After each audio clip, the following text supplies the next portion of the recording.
E aí, meus amigos do Revisão PGE, tudo certo? Vamos para a nossa aula 2 de Direito Ambiental para a PGE Pernambuco. A gente vai continuar falando de Direito Ambiental Constitucional. A gente vai terminar nessa aula o que tem de mais importante na Constituição Federal em se tratando de direito ambiental. Como a gente já viu na aula anterior, esses são os 4 temas principais que a gente encontra na Constituição quando está falando de meio ambiente. Nós analisamos esses 2 primeiros na primeira aula, agora a gente vai analisar esses 2. A ordem econômica ambiental e o meio ambiente natural, artigo 225. Vamos lá. Ordem econômica ambiental. Aqui é bem simples e fácil, você vai concordar comigo, é tranquilo. Olha só, artigo 170. A ordem econômica, fundada na valorização do trabalho humano e na livre iniciativa, tem por fim assegurar a todos existência digna, conforme os ditames da justiça social, observados os seguintes princípios. Olha só, o artigo 170, ele elenca uma série de princípios, que são os princípios que norteiam a ordem econômica no Brasil. Um desses princípios, que é o inciso 6, é o que interessa para a gente. Fala, ó, defesa do meio ambiente, inclusive mediante tratamento diferenciado, conforme o impacto ambiental dos produtos e serviços e de seus processos de elaboração e prestação. Olha só, a gente quer desenvolvimento econômico no Brasil? É claro que a gente quer. Para isso a gente vai sacrificar o meio ambiente? Não vamos. Por quê? Porque a defesa do meio ambiente é um dos princípios da ordem econômica no Brasil. É assim que o constituinte originário colocou e é assim que a gente deve se manter. Beleza? Isso daqui está diretamente ligado ao princípio do desenvolvimento sustentável. A gente vai ter uma aula só para falar de princípios, mas já adiantando para você, o princípio do desenvolvimento sustentável tem 3 pilares essenciais. Primeiro, desenvolvimento econômico. Segundo, equidade social. E terceiro, preservação do meio ambiente.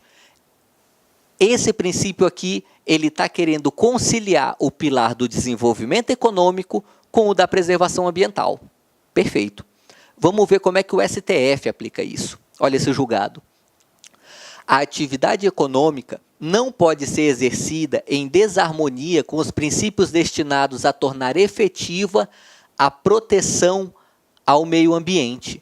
Beleza? É basicamente o que a gente está falando aqui. Olha, a ordem econômica ela tem que ser exercida de tal forma que a gente tenha desenvolvimento, mas que não degrade, além do estritamente necessário, o meio ambiente.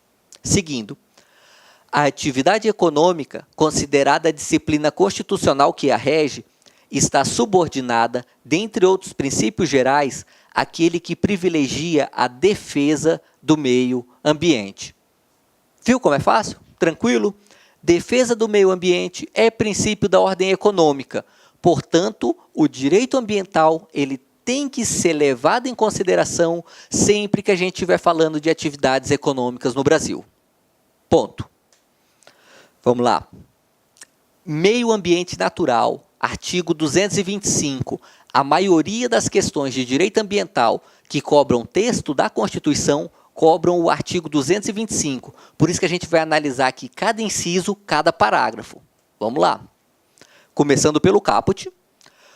Todos têm direito ao meio ambiente ecologicamente equilibrado. Tranquilo até aí. Bem de uso comum do povo. Olha só, essa expressão aqui que eu negritei e sublinhei, é muito importante a gente estar atento a ela. Porque o bem ambiental, ele é de uso comum do povo. Isso quer dizer que ele é um bem difuso, quer dizer que ele pertence a todos. Ele não pertence ao Estado. Ele não pertence a alguma organização social, a alguma entidade específica. Ele pertence a todos indistintamente. Por quê? Porque o bem ambiental, ele trabalha a favor de todos nós. Veja, o ar puro, o ar não poluído, ele é tanto para mim quanto para você. E não tem como separar o meu ar do seu ar. Por isso que a Constituição fala que ele é um bem de uso comum do povo e que a doutrina dá um outro apelido para ele, chamando de bem difuso. Seguindo, essencial à sadia qualidade de vida. Olha o verdinho aqui.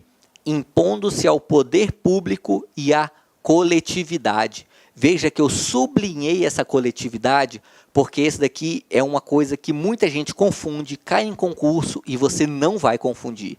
Olha só, defender e preservar o meio ambiente é dever do poder público, sim, mas também de toda a coletividade. Não é só do poder público esse dever. Leve isso contigo. A coletividade, segundo o caput do artigo 225, também está obrigada perante o meio ambiente. Beleza? E agora no azulzinho, vai proteger para quem?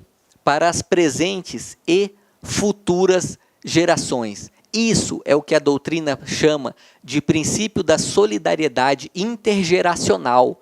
Ou seja, quando o caput aqui fala que todos têm direito, é todos mesmo, inclusive quem nem nasceu ainda. As futuras gerações também têm direito a esse meio ambiente devidamente equilibrado. Beleza?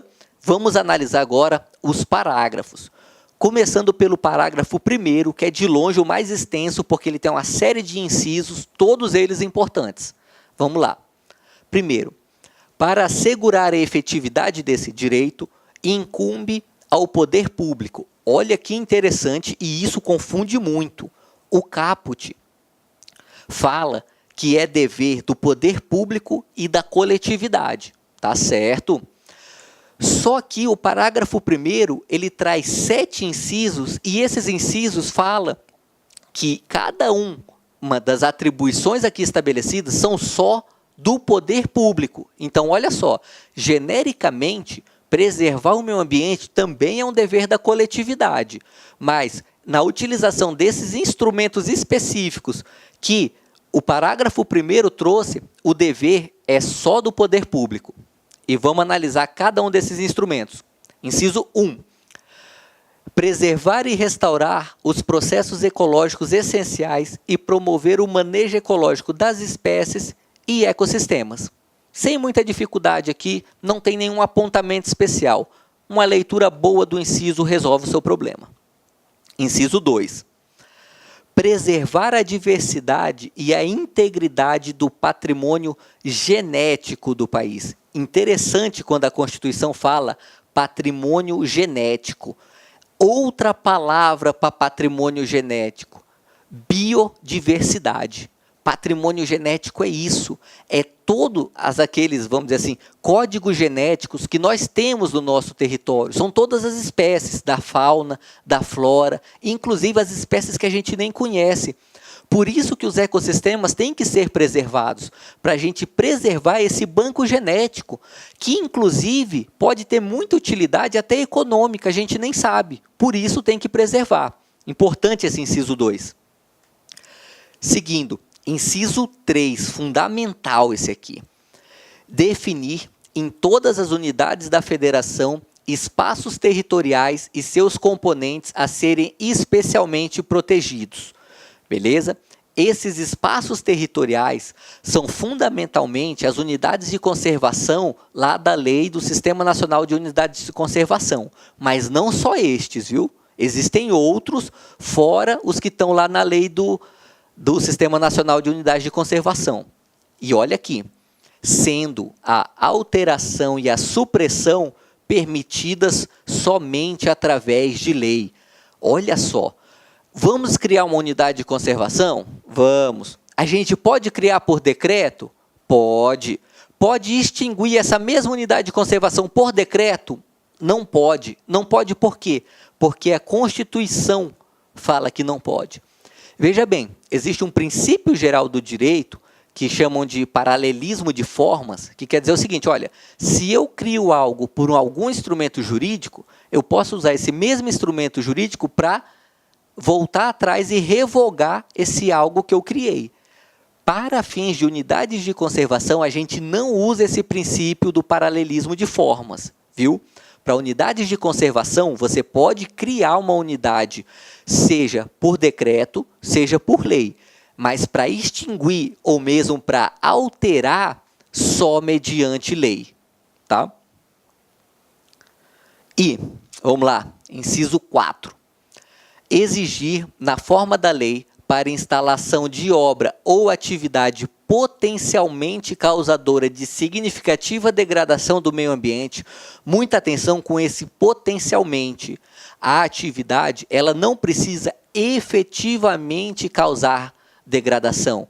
Ela precisa simplesmente ter o poder de causar essa degradação. Por isso que é potencialmente.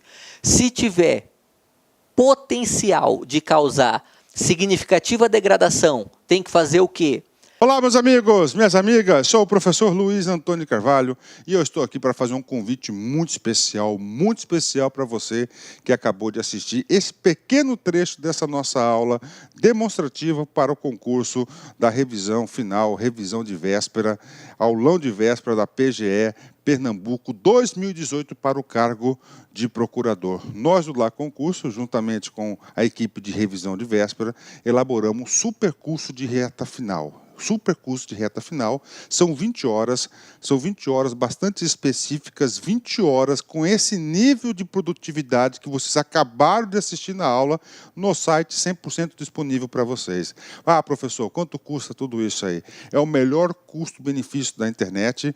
O primeiro lote está sendo comercializado o investimento de apenas 10 parcelas aí de R$13. Bacana, gostou? Então vamos lá. Clique no laconcurso.com.br, revisão de véspera aí, reta final PGE Pernambuco 2018, cargo de procurador. Um forte abraço, espero vocês no LAC. Fui, tchau.